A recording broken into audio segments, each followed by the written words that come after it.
Bitwit's coverage of CES 2017 is brought to you by Fractal Design, MSI, and CableMod. Check out the links in the description below, or the Academy will revoke Leo's Oscar.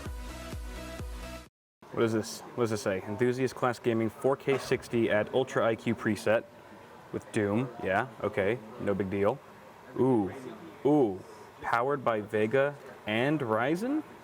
Oh snap, this might be the first Vega demo that I've ever seen in person, and Ryzen for that matter. But this is pretty impressive, guys. We're actually seeing above 60 hertz, or 60 frames per second, I should say, with this AMD combo GPU-CPU setup. Which is really impressive. Again, this is at 4K. We're getting really smooth frame rates. I played a little bit just earlier, and the playback is super fluid.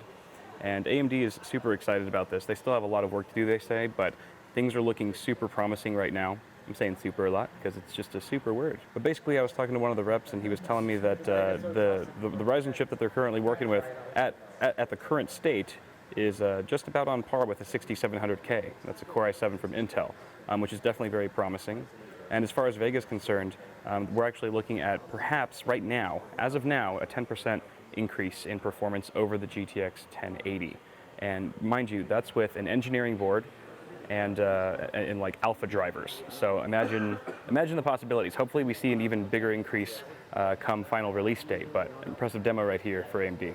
And I don't know if you guys can hear it, but there's quite a bit of fan noise, but that's because they've actually taped out the entire top panel here so that, you know, media people like me can't look inside and see stuff. So I think they just cranked the fan to 100%. Obviously this is a reference cooler, so probably a single blower style fan.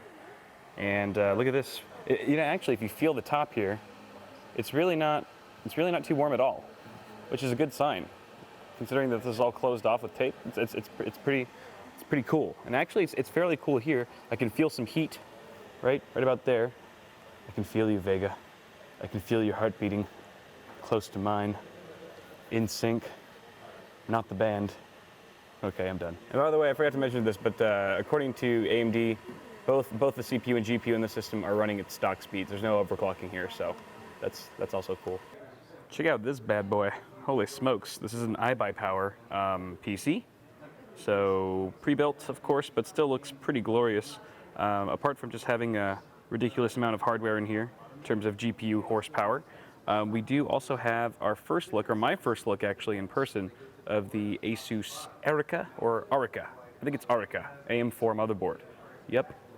Even at the Asus booth, there were no AM4 boards that I saw. So this is pretty exciting. You kind of get a look there of what it looks like. I mean, there's definitely no like crazy heat sinks or anything. It's not like a gamer-centric board, it looks like. But there you have it, folks. It's rocking a AM4 water block there with a Ryzen chip underneath. All right, check out this AM4 motherboard. This is from Maxsun. I've actually never heard of this manufacturer before. I think it's maybe a Chinese brand, but it is an AM4 socketed motherboard for the Ryzen CPU.